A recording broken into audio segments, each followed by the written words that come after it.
Just Who Talk Network, what is going on? You're with Justin Henry, Will Thompson, and today we're going to be breaking down everything G League bubble oriented. That's right. Yes, sir. Today we're going to be talking about the G League bubble that's currently going on right now in Florida. So we have all the scoop on the G League Ignite, some of your favorite players from the team, and just really what's to come from this, because there's a lot of possibilities with the NBA, the G League, and even future high schoolers that are looking to take a different route. Stay tuned. You are now tuned in to the next best thing. Justin Henry, Will Thompson. Yeah, Let's go. y'all can talk that talk, but this is just hoop talk. Updates on the news, analysis who's who gon' win, who gon' lose. Is it true? Is it true? This is just hoop talk. This is just hoop talk. Ball.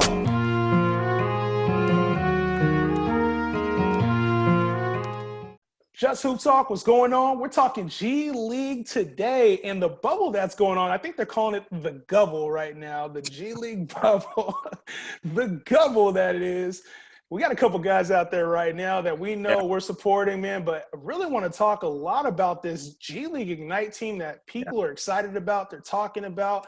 But this experience overall in the G League is really starting to take note. We're seeing them on ESPN2, ESPNU, even on ESPN Plus, they're getting featured. All the teams are out there right now. Will, what's your initial thoughts on this G League bubble that's going on and the attention that the G League's getting? Yeah, that's the great thing about this right now is there's so many more eyeballs on the G League than there ever has been. I know I've seen a lot of people – I've seen it on YouTube. There's so many views and so many contents. Generally, G League stuff doesn't get a ton of views or a ton of comments, but everything is being engaged with. People are kind of waking up to how good these players are in the G League. I know a lot of people are like, what? I didn't know that dude was in the G League. Like, what is going on? So this is great for the G League. It's great exposure. The level of play seems really good. Yeah. It really does. And I think what's kind of lost is all these guys are ballers, man. They really are. All these guys are professionals. They've all played professionally at a high level. They were all the best player at some point in college somewhere. So the talent level is there. In my opinion, I don't know if it is right now, but I think the G League with this new format with the Ignite team is going to be the second best league in the world. I don't necessarily know if it is right now, but I think it's well on its way to being the second best league in the world. And I think people are going to be trying to get to the G League because that is the best way to get to the NBA. And you see a lot of former players now. Jeremy Lin now is in there just balling out. They know that's the next step. And so if they want to go and get paid, they're going to get themselves in the G League because there's eyeballs there, the scouts looking, everybody's watching. This is high-level stuff, so it's exciting to see, and it's fun to watch. It's another fun product for us as basketball fans to be able to watch. It is. It comes on early, too. Like, for us out here in the West Coast, it's out 8 o'clock in the morning. In the East Coast, it's 11 o'clock, so it's basketball on all day, thankfully for the bubble.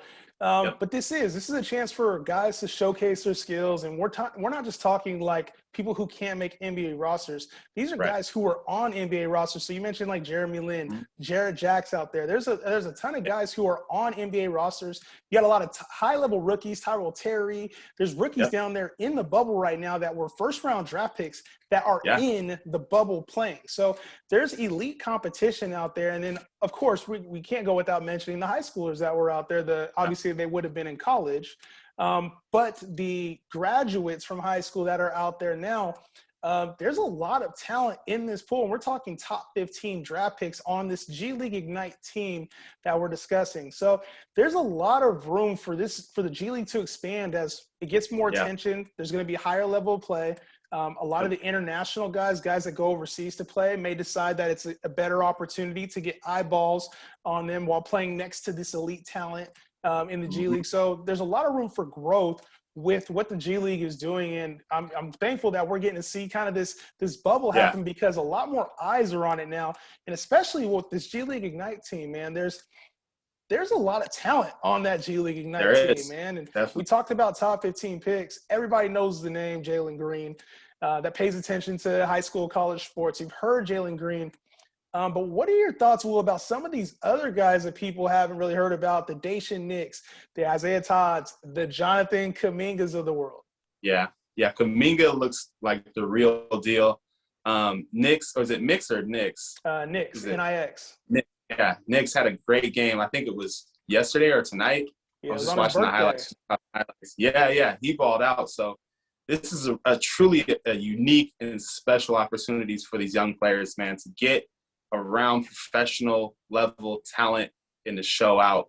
I think it speaks to, the program, the way things are set up, it's really set up to develop these kids to be pros. Yes. A lot of times, it kind of depends on what school you go to in college. Like, it's set up for you to be a good college player, really, more than anything, Like, I was watching, I think it was NBA TV, and they were talking about the programs that these kids are in, and they're in financial development programs, and they're in just human development programs. They have sports psychologists. Like, they're going through all these steps that are helping them become better professionals. And so that, I think long term, I'm excited to see the effect on these young guys, because I think it's going to be big, man. And meanwhile, the other kids are, probably partying, doing stuff in the dorms, like hanging out, It's a different world. So I'm excited for these young guys. Yeah, and it really gives them a chance. Like you mentioned, they go through those programs, but they also get a full paid education to Arizona State.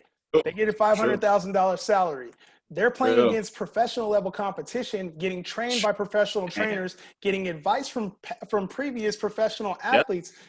That's a lot for these guys to soak in a year where you'd normally just be going to school playing for Mike Krzyzewski, playing for John Calipari. Like, you're going into their system and you have to buy into their rules without getting paid. This is going to open the floodgates, especially with the exposure that the G League is giving these guys on ESPN. And they're not playing against chumps. Like, I think people get the G League all mixed up. Like, these are just a bunch of chumps. This is talent that is on NBA rosters. These guys get brought up to NBA rosters, and a lot of the players you see playing in this NBA bubble right now, the G League bubble, will be playing in the NBA at some point later this year in meaningful playoff games. That's just the way it works. These guys will be in there. But to see these guys actually perform, like you mentioned, Dashean Nix out there scoring, getting buckets. Jonathan Kuminga out there raising his draft stock.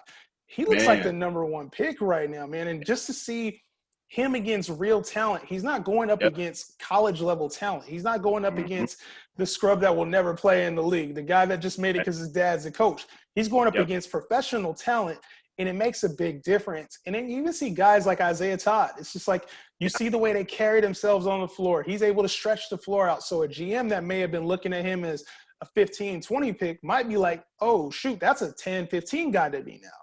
These guys are able to really elevate their stock playing against real level competition. And it's good to see. And I think that the potential, you and I were talking off air about this, there can be expansion with this. Like, there's one team right now, the G League Ignite, that has 5, 6 players. I think there's 5 players that are not professional players yet, quote unquote. But that could expand as more players come in. If we see 20, 25 players that want to get the bag, that want to get exposure, that want to build their brand, this could be a whole different conversation. Yeah, that'll be really interesting, man. I think what Kuminga has been able to do so far, I think is going to be a game changer, man. You look at a guy who came in, wasn't a big name. Like, there wasn't a ton of people that knew about him. I don't think he was considered a top 5 to 10 pick. For him to come out, use this opportunity to elevate himself in the draft, bro, like that's what these players want. That's why they go to these situations and they step into these, these worlds, is because they want to be able to better themselves, elevate themselves, be around great coaching, be around pros, show what they can do, show what they're about. And I think him being able to do that, to me, he looks like the number one pick, man. He looks like a no-brainer. I guess it depends on what team is there and what they're drafting for, but I think he's the number one pick. And I think that's going to speak huge volumes for the Ignite program and for the G League moving forward. Guys are going to see that, and they're going to try to go do the same thing, man. Yeah, when you think about, you got guys in school right now, Cade Cunningham, who looks like the man, but it's like when you start to put him up now against Jalen Green, who's been playing really well down the bubble, Jonathan Kuminga, and this is against way better talent. Now I'm looking at those guys like, okay, what would they have done in the same situation? And obviously the flaws will get exposed the more that these guys play. but then also their strengths are gonna start to show a little bit too. Like the early games, they looked a little sluggish. They were coming off. You could tell they were a little tentative, maybe anxious in the games. But as they played, the talent level hasn't dropped off. Like I was watching the Raptors, and Raptors 905 is the G League team, and they were pressing. They were pressing these guys, getting in their heads. Gary Payton II is on that team, and he was pushing Dashean Nix. And guess what? Dashean Nix pressed back. That was the game that he went off. And it's like you see these guys, and the reason why they're going to be top picks. And the NBA got lucky with these four because they're really special. Isaiah Todd, Dashean Nix, Jalen Green, Kuminga. Those are some special players coming into this draft, man. So we'll see if this continues to play. They're also going to be doing a championship. So if you haven't been watching, it's on ESPN2, ESPNU, and ESPN Plus will be the games. Make sure you check it out. The G League is not going away. There's a lot more to come. Right. Will, any parting thoughts on the G League? Yeah, I like the bubble. I like the bubble scenario. I think that's good. I think that's good for the G League, man. It doesn't necessarily have to be a bubble every time, but a tournament-style situation where you got a bunch of teams in one location and you just let them go at it. I think that's dope, man. That's something that they could explore kind of doing long-term, I think. Yeah, I like it. By the way, before we get off, shout out to Cody Demps of the G League Ignite. Shout out to Marcus Graves of the Salt Lake Stars. They were on the show here with us, man. Showing out in the bubble, man. So congrats to those guys. Keep doing your thing. Just Hoop Talk, another edition of the books. Sir. Peace. For more NBA, college, and hoops coverage, be sure to subscribe to Just Hoop Talk podcast on YouTube and all streaming platforms.